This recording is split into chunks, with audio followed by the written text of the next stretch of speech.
Hello and welcome, everybody. My name is Anna Kompanek. I am the Director of Global Programs here at CIPE. Thank you again for joining our virtual Youth Leadership Conference. And it is my pleasure to moderate our panel session, during which we will be discussing various challenges that youth around the world are facing, especially in the context of the COVID-19 pandemic, but also on a more optimistic note, inspiring projects or inspiring initiatives and hope that youth bring to the development prospects and recovery prospects of our countries.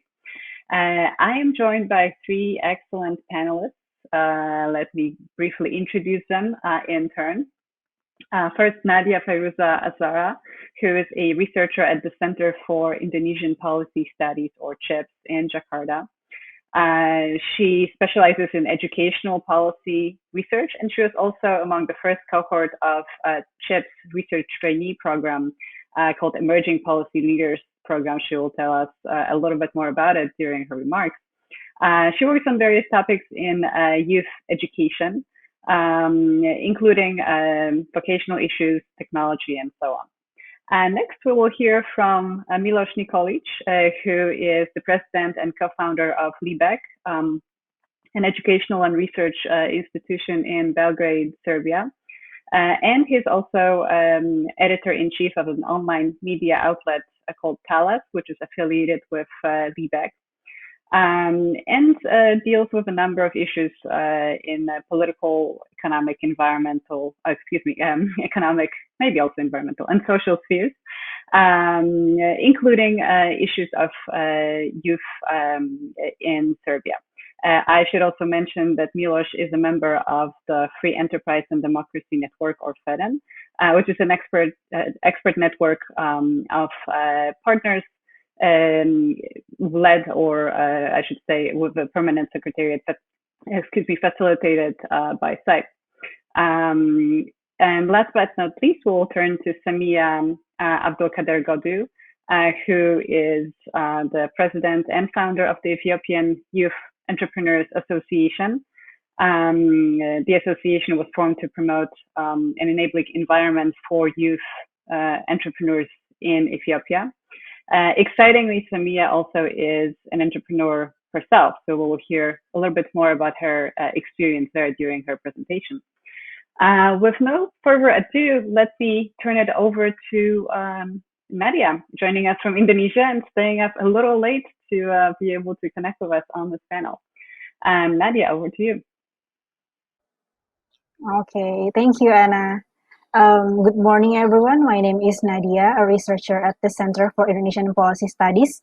Thank you so much to CIPE for offering me this opportunity to share about youth participation in public policy in Indonesia and the trends and challenges that Indonesian youth are currently facing today. Before I actually jumped into the materials, I would like to introduce my organization, Center for Indonesian Policy Studies. We are a public policy think tank based in Jakarta, Indonesia. Our policy perspectives are based on the belief that only civil, political, and economic freedom allows Indonesians to achieve greater prosperity. We have three research focuses, such as food security and agriculture, community livelihood, and education policy. Our vision is to help create a free and prosperous Indonesia. And what I would like to tell you about is one of our many programs. CIPS created a program to develop Indonesian future public policy specialists and advocates. CIPS realized the importance of youth in advocating policy changes in Indonesia. The program is called EPLP, or the Emerging Policy Leaders Program.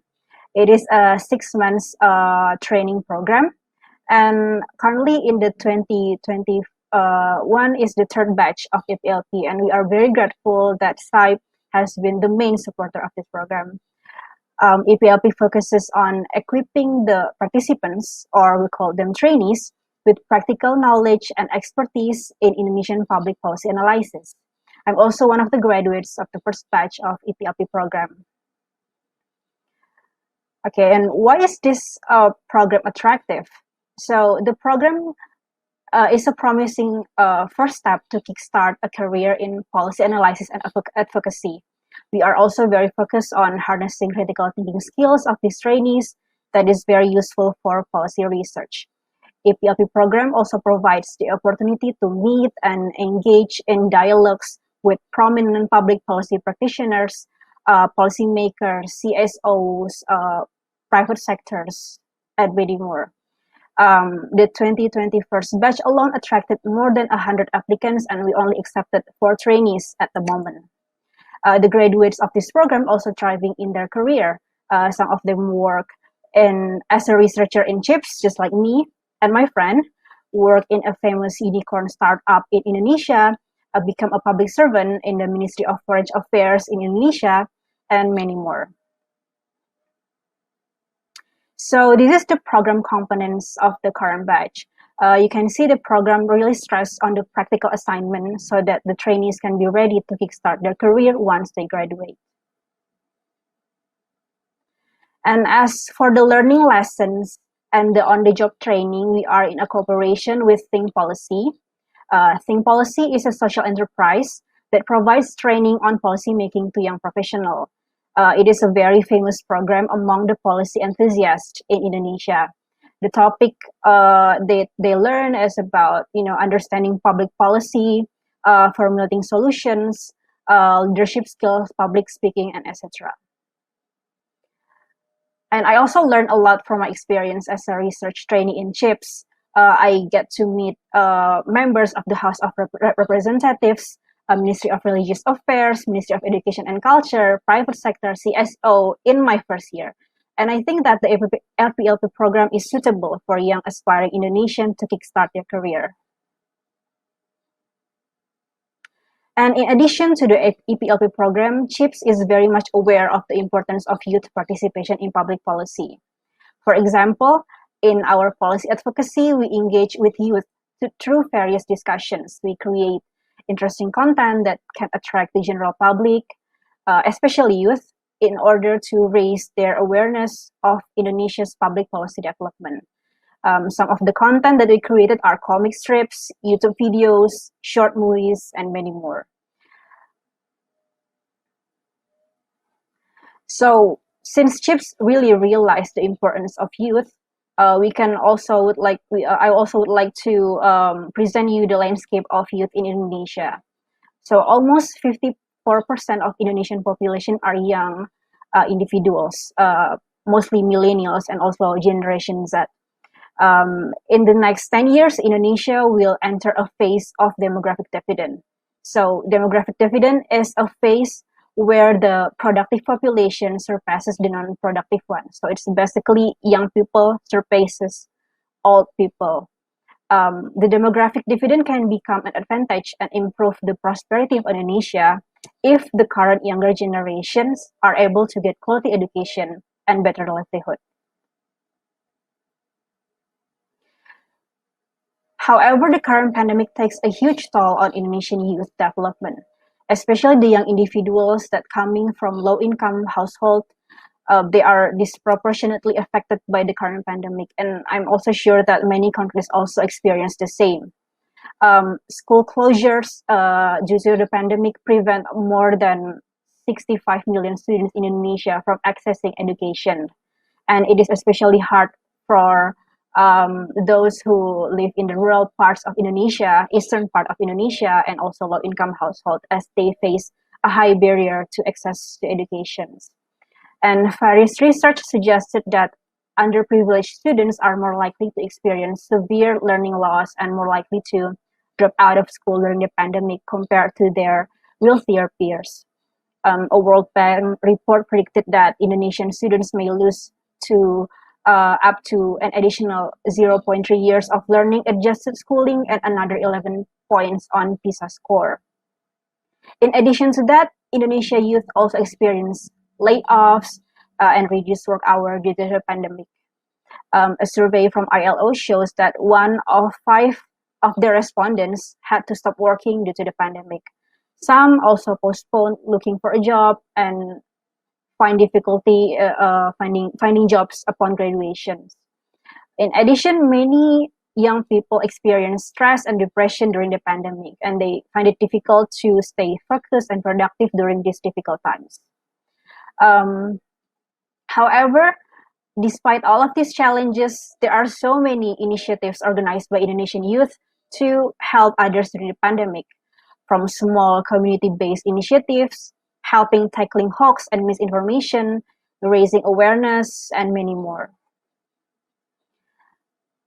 And CIP's role during the pandemic is to urge the government to formulate policies that focus on improving the access and quality of education during the pandemic. We published a policy brief on distance learning with recommendation that help government to address distance learning challenges and prioritizing vulnerable students to access education. CIPS also published work related to the importance of digital literacy to help them resilient and thriving in the digital era amid the pandemic. So I think that's all from my presentation. Thank you so much for finding the time for me. Thank you very much, Nadia. And before we move on, just a quick reminder to the audience. We have the Q&A box where you can pose your questions to any of the panelists throughout the panel, and we'll be sure to allow time at the end of the session to address those questions. All right. In the meantime, let's move to our second presenter, Miloš Nikolić. Miloš, over to you. Hello, everybody. My name is Miloš Nikolić. I'm president of Libertarian Club Libek and editor-in-chief of media portal Talas. It's really true pleasure and honor to be part of this great conference of great interest with great topic. My idea today is to discuss one of the most important issues right now in terms of both political and economic sphere, and it is issue of COVID-19 generation. My idea also is to inform you about some opinion polls data from Serbia, just as kind of starting point for further discussion and further debate about this important topic. So, Libertarian Club Libek is an educational research center based in Belgrade, Serbia. We were heavily affected by COVID-19 crisis because we were dealing with education of young people, excellent students in Serbia regularly. So we stopped all of our programs and we turned as many globally online. So, but it was also a unique experience to learn a lot about all of these processes, about social behavior and how to adopt to the future. Just a brief reminder and just to point out to some information. So first case in Serbia was registered on 6th March in last year. State of emergency was active from 15th of March until 6th May last year. Population in Serbia is less than 7 million people, and like many other countries, we're facing with negative growth of population and depopulation process in that regard. This is a share of youth in general population in Serbia. It is clear that numbers are dropping each year. There are less and less youth in our population. This, as I mentioned, this is probably one of the top 10 probably political and economic issues of contemporary debates.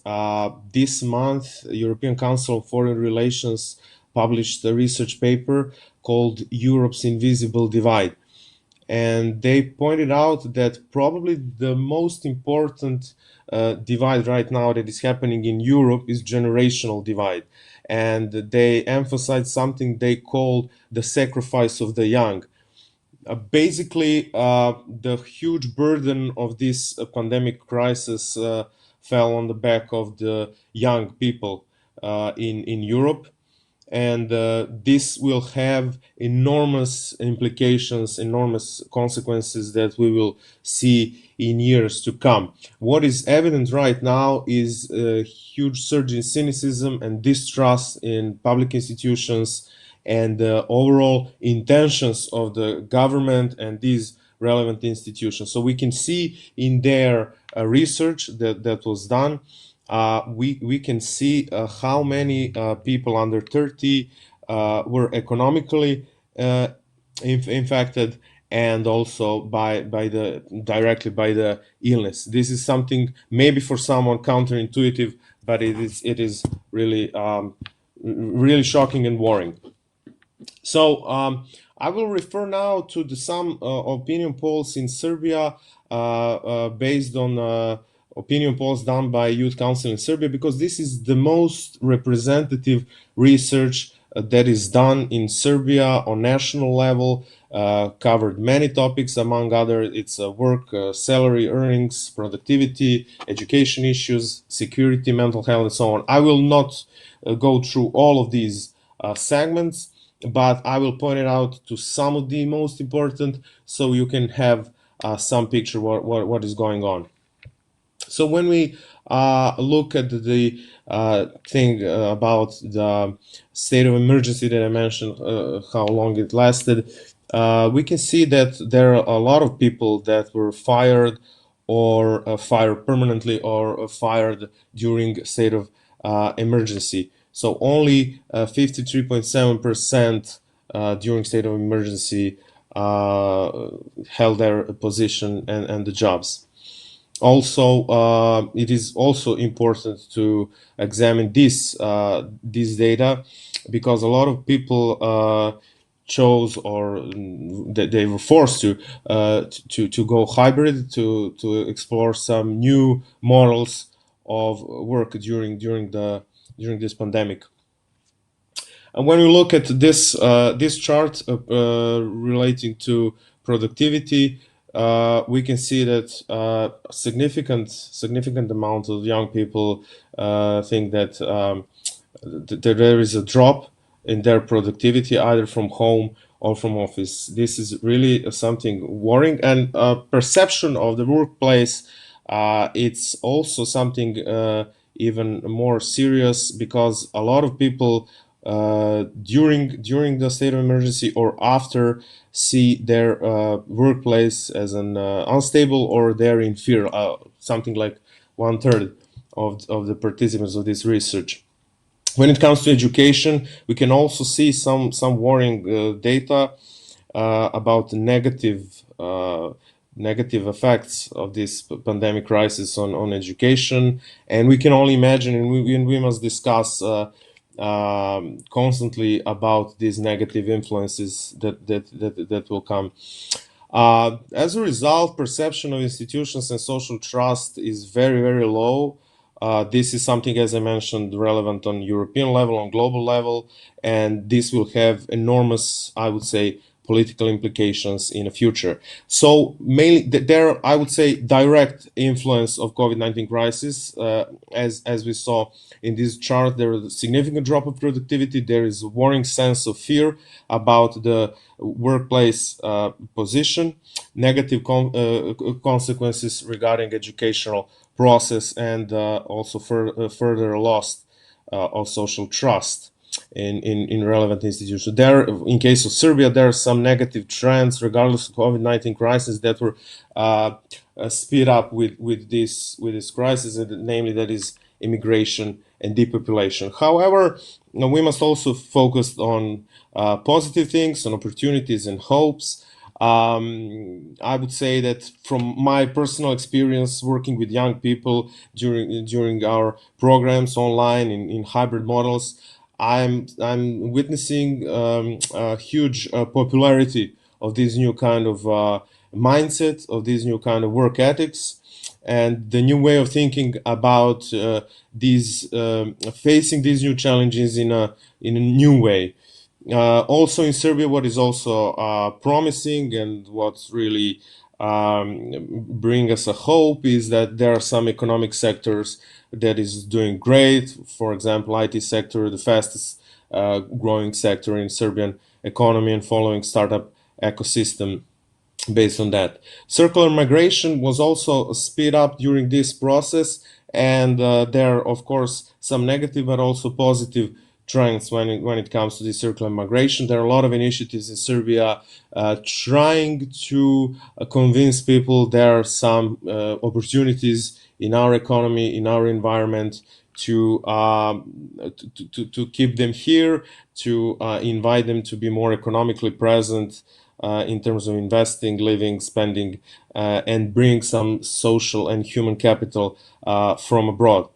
But at the end of the day, this is, of course, framed in challenging times of lower social trust, of really demanding environment in terms of crisis of political pluralism in Serbia, endangered rule of law, and growing power of executive government. So I would say that the most serious question about COVID-19 crisis is how this issue of unstable rule of law and unstable free market economy was shown to all, and that we must have this in mind, this fragile framework of the whole process that is going on. So this is a kind of a starter for the further discussion, but also for thinking. This is a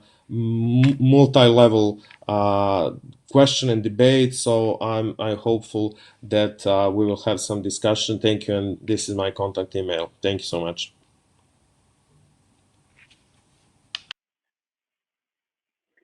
Thank you very much, Miloš, for these remarks. And indeed, we will have time to discuss. Let us turn to Samiya first, joining us from Ethiopia. Samiya, over to you.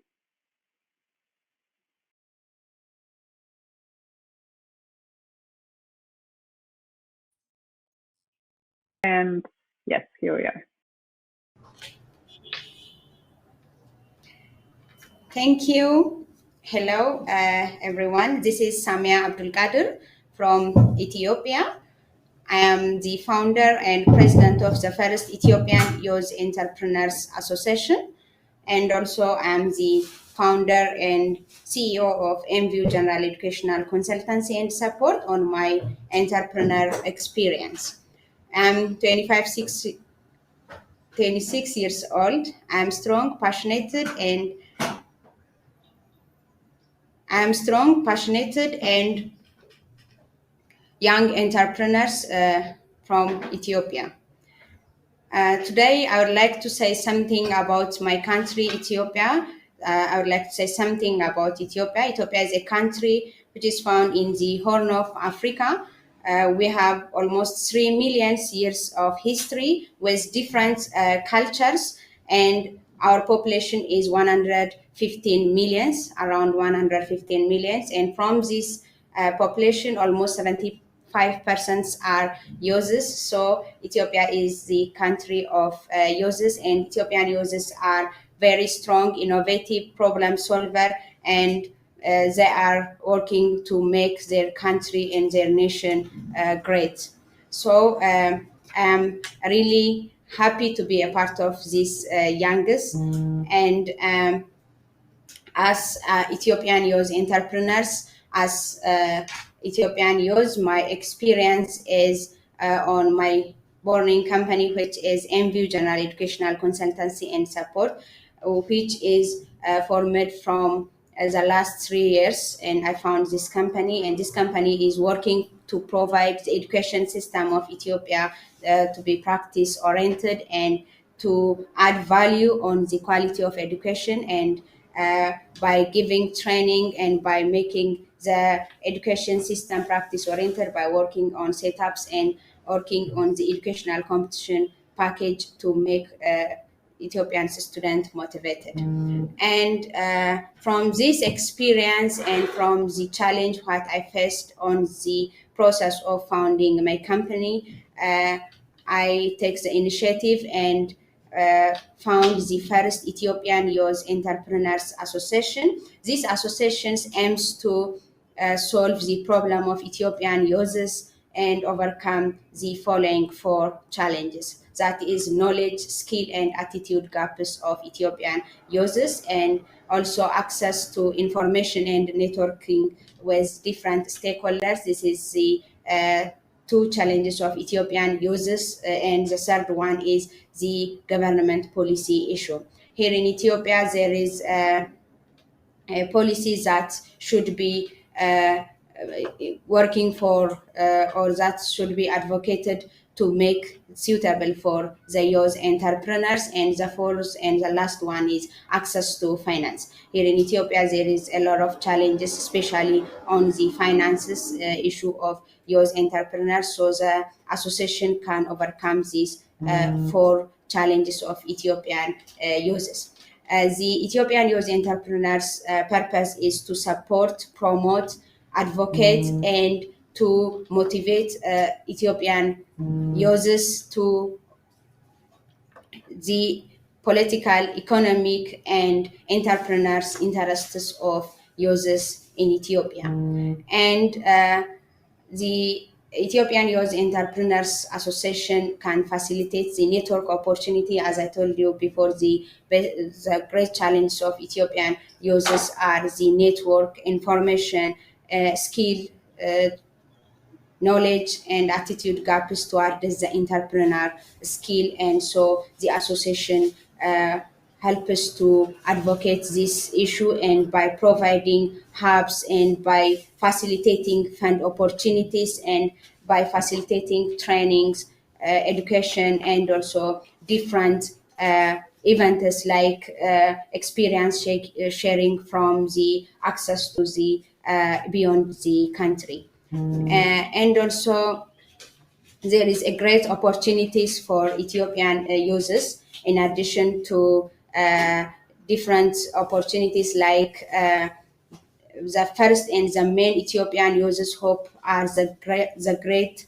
Ethiopian Renaissance Dam hydropower that is working on the Blue Niles, and which is plants for hydroelectric power, and it can generate 6,000 megawatts of electricity for the domestic and for the export level like African countries. So it is a great Ethiopian Renaissance Dam, or the Grand Ethiopian Renaissance Dams are the great opportunities for Ethiopian users. And also now Ethiopia is going through the rapid economic transformation. As on the period of governmental transaction, the government policies are revised, innovative policies that is helpful for the young Ethiopian entrepreneurs and for the create of job and to increase the young formal business, and it promotes the startup ecosystem of small enterprise, and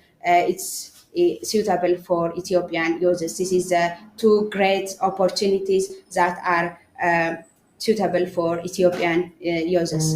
And I would like to say something about the COVID-19. As you know, it's a pandemic that is that have both positive and negative impacts on the area of the entrepreneur ecosystem. And in case of users, the positive impact of the COVID-19 is it's activate new jobs, and it's developed the startup ecosystem of Ethiopian, and it's also have a great role in the digital economy of the country. The digital economies of the countries become very high, and it's also globally, as then also it's grows for the global business ecosystem of Ethiopia, and another countries partnership network become developed on this COVID-19. But on the negative impact of the COVID-19, it's pushed many businesses to either sustainably stuck or completely suspended from the operation, and also it is economic shock, and it also increases unemployability power and rates. So this is the impacts of COVID-19 in case of Ethiopian users. And I'm really happy to be the part of this conference, and thank you for the facilitation, CIPE, and CIPE also supports us on taking the initiative on the foundation process of these Ethiopian youth entrepreneurs. And I would like to say everyone who attends this to be the part of this association and working with together. Thank you very much. Thank you so much, Samiya. And we are ready for the Q&A portion of our session. As a moderator, I'll take the privilege of asking the first round or couple of rounds of questions, but the audience, please feel free to submit any through the Q&A. So actually, Samiya, my first sort of quick follow-up is for you. I didn't mention this explicitly, but those in the audience who looked at your bio on the event website saw that you have a degree in chemistry, and yet you're not a chemist right now, which I think goes to maybe some of the issues that you observed and diagnosed in the educational system. So can you connect the dots for us and maybe help us understand how your educational experience contributed to you founding your company, AimView, which also deals with helping to improve practical outcomes of education, and why you also thought that forming the Young Entrepreneurs Association was necessary. Okay, thank you, Anna. Yeah, that's clear, and that's a great question. My vision is to be a chemist, but I'm the victim of this education system. When I joined my undergraduate education by applied chemistry in one of Ethiopian university, it's very difficult for me to understand chemistry and to be a chemist. So that is my challenge as Ethiopian students. So I get a lot of frustration that how can I achieve my goal, and how can I enjoy my chemistry education in undergraduate level. I got also an accident when I'm conducting a lab, because I don't know how to handle chemicals, because I don't know the safety rules even when I learn the high school experience and elementary too. So I promised to myself, and I changed my vision direction, and I said, and I promised for myself I should have to go back to school, and I should have to change, and I should have to add value on the education system of Ethiopia to make it practice oriented. So I established this company, MView. It is a vision, or it's a goal, and view that I saw my aim on this company. So when I established MView and I go through the process of founding this company, I saw a lot of challenges as Ethiopian users, like policy issue, governmental policy issue, like information. I don't have any information to be an entrepreneur, because I didn't get any entrepreneur skill development training. I didn't have any access to develop my attitude towards being an entrepreneur. So this is my challenges when I proceed and I found this company. And also I got financial crisis, and also it's very difficult for me to working with companies globally, even in Ethiopia, even specifically focusing on education. That means I didn't have any network. So these challenges are that I faced when I found this company. So from these challenges, I overcome already these challenges, and from before 3 years, I established my company, and my company ran as well. So why don't I share this experience for the rest of Ethiopians? Because I mentioned before, there's a lot of innovative, creative, problem solver Ethiopians. They want to work in different perspective, like health, technology, law, and different perspective. So to support them, to share what I have experienced on my way. So I take the initiative and I found this company with collecting my different friends when I got through the process, and also CIPE also supported us on the founding process of this Ethiopian youth entrepreneur. So this is my story. Thank you so much, Samiya. Very inspiring story indeed, despite the obstacles. Let me turn it over to Nadia. Nadia, I wonder if anything that Samiya just said resonated with you in terms of any potential challenges in the education system, where you may see similarities between Ethiopia and Indonesia. I'm guessing they may be reflected in many other countries. Tell us a little bit more about, because you talked about challenges for youth exacerbated by COVID specifically, but I wonder if you could maybe even go pre-COVID and tell us where you thought some of the largest issues are, what can be done about it, also any success stories that you've seen, feel free to share. Okay, thank you so much, Anna. So yeah, actually prior to the pandemic, Indonesian education system is yet to achieve its full potential. We already dealt with a good enrollment. So all of the students, we achieve maybe almost 10%, 100% of the enrollment in the schools. But after the pandemic, we have a setback, because there are a lot of people, a lot of students who cannot access education, dropped out of schools due to the COVID. And prior to the pandemic, quality of education remains the biggest challenge in Indonesian education system. So we already nailed the access prior to the pandemic, but then the quality remains the main issue. And it is also worsened during the pandemic. And I think maybe I would tell you a bit about Indonesia. Indonesia is a huge country. We are an archipelagic country. So there are a lot of differences between students living in the rural area and also in the urban area.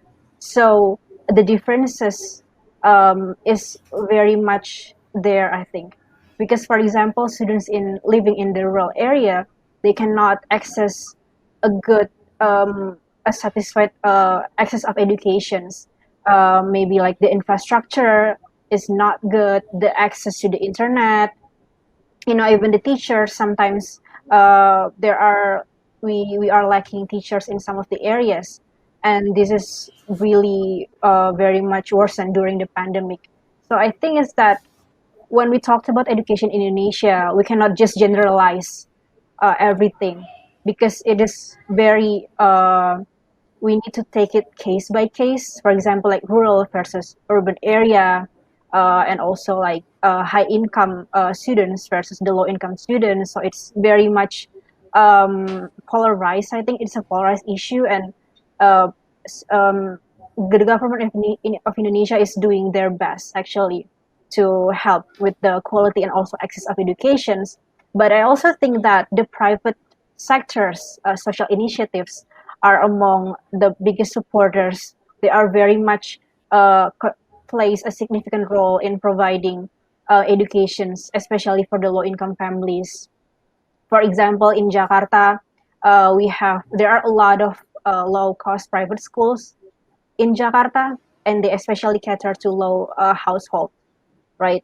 Because if not, then these students coming from the low-income household, they cannot get education, because like these schools are quite expensive, and they cannot go to the public schools. And these, like, there are a lot of like small but very substantial role from the private sectors and also like social enterprises in improving the educations of Indonesia. So I think that's really one of the takeaways, because we all, like all of these peoples, all of the stakeholders, they plays a very significant role in improving and like provide a good educations, especially for the vulnerable students. Thank you, Nadia. And we have two follow-up questions from the audience for you. Maybe we can combine them into one. One of them, I think you pretty much already answered. So the question is whether in programs such as the one you're a part of in CIPS, are there opportunities to focus specifically on research related to youth issues in Indonesia? That is what you're doing, I think, but feel free to elaborate on that. And then the other connected question is, do you think programs such as the one conducted by CIPS for young researchers can be replicated in other developing countries? Here, Pakistan is mentioned in particular. But a broader question also is, what do you think can be done for countries with large youth populations, like Indonesia, like Pakistan, to sort of become more aware of this being an opportunity, as you said, there's a demographic dividend that can come out of a large youth population. So can you speak to those questions? Okay, thank you, Anna. So I think that the most important thing for Indonesians, I think, is that the youth need to be given a space for them to really give out their voices, to amplify their voices to the government, to the private sectors, to all of these important stakeholders. It is like the most important issue because the current youth, they face different challenges than the previous generations, and we really need to amplify their voices, to raise the awareness of these young generations. I think that's one of the most important part. That I also believe that every country tries to do the same. I think not only in Indonesia, because youth is the future backbone of the country. And I think that in CIPS, the EPLP program, we really learned a lot. We actually learn on the job training. We learn by doing. We actually meet House of Representatives members. We actually meet with the ministry. We meet with the private sectors. We accommodate their stories. We analyze and we create research based on these meetings, based on the policy developments that is currently happening in Indonesia. So I think it's a really good opportunity and can be also replicated by another country, because I think what's really important for youth is to really get there, to really engage in a dialogue, to really meet with these important stakeholders so that they can advocate for changes, they can share their concerns, and then maybe engage in the meetings with the government, because we in CIPS, actually, even for the trainees, we can actually have access to all of these important individuals. I think that's what really stood out from CIPS EPLP program, because we really get in there, meet with these important individuals, and raise our concerns and everything. So I think it's really, really great program, and all of the graduates also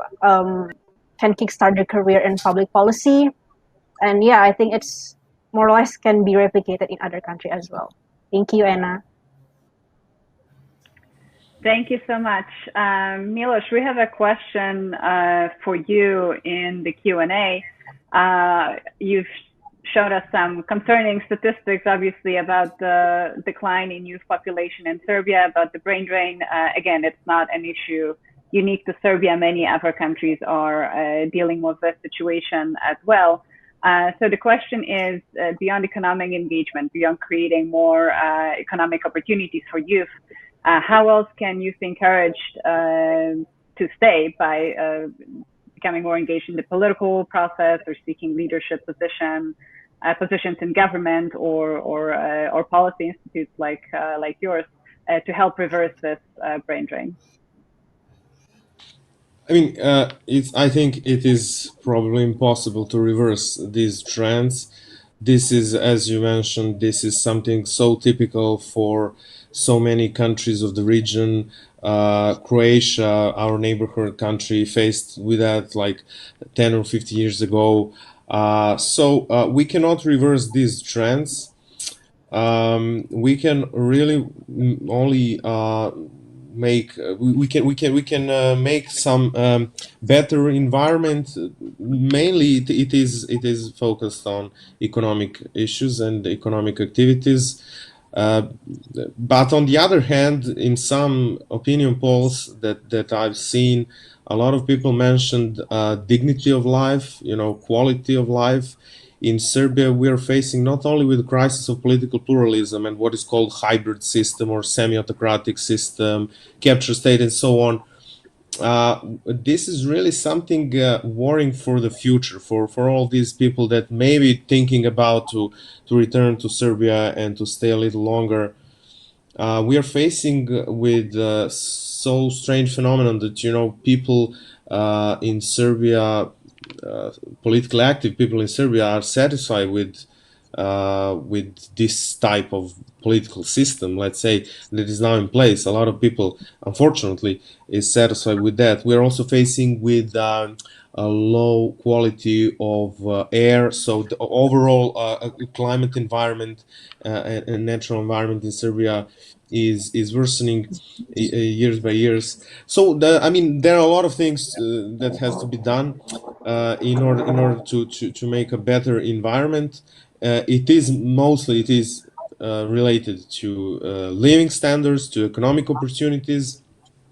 Right now, our government is doing what they can to foster economic growth, mostly with some subsidies for foreign direct investments, but also with huge public investment in infrastructure. This is not the only way to do. I must point out that there are some worrying economic arrangements with some autocratic countries like China and Russia. So what we need really is some kind of political pressure, bottom up. We really need to reinforce political pluralism in Serbia in order to stay on European path, in order to stay on that direction, and that will be a signal for people to come back. I must say there are some positive trends in terms of digitalization, as I mentioned, growing IT sector, which is enormous. Really something that we are really proud of because of great educational system that we have in Serbia, comparative advantages when it comes to labor market, when it comes to prices. Belgrade is a great city for lifestyle, and a lot of digital nomads, what they call, pointed out to Belgrade as like the most favorable destination in many of these indexes and researches. So there are a lot of potential, a lot of great things that has been done, but at the end of the day, we must really do a lot of things in terms of reinforcing democratic society and these initiatives bottom up. So this will create a much better environment in the future. Thank you so much. And I guess last question, Miloš, I'll pose it to you, but other panelists, I'll invite you to jump in. In wrapping up, how do you see the role of your organization, which is focused on thought leadership, analysis, and so on?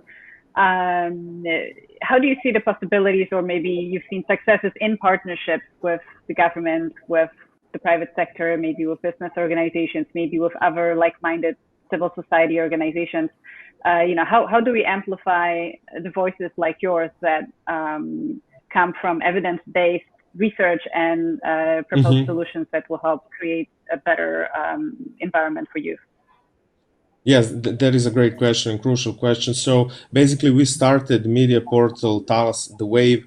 We started it mainly because we wanted to communicate with a wider audience. We didn't want to have like policy corridors in National Assembly and to communicate only with decision makers. We wanted to deepen these discussions and to inform a wider audience, to engage more niche in these audiences about various topics. So during this process of building Talas as a media portal, we had a lot of cooperation with IT sector companies and some others, SMEs. idea is, you know, to use these narratives, to use these kind of stories to present some really great things that have been done in private sector in terms of youth employment, in terms of creativity, and all of these comparative advantages that I mentioned before. On the other hand, it's really hard to imagine some serious engagement when it comes to influencing decision-making process right now, to be honest. It is challenging. We'll have next year elections. What we're trying to do now is to broaden discussion on some specific policy issues and to bring political actors together. So we will have like kind of policy debates table and policy clubs to discuss the most pressing issues. Either it is economic, environment, human rights, media, corruption, and so on. So this will be our contribution to this process of, as I mentioned, reinforcing political pluralism in Serbia. That is how I see it. Thank you so much. And I saw a lot of nodding from Nadia, so I think if you agree with some of the ideas and also with how CIPS as a think tank operates. Unfortunately, we are out of time. Let me thank excellent panelists today for your contributions, and I encourage the audience to stay in touch, follow your work. Thank you all so much. And also I encourage our audience to stay on for the next presentation of one of our CIPE youth leaders. Thank you all. Thank you. Thank you. Thank you.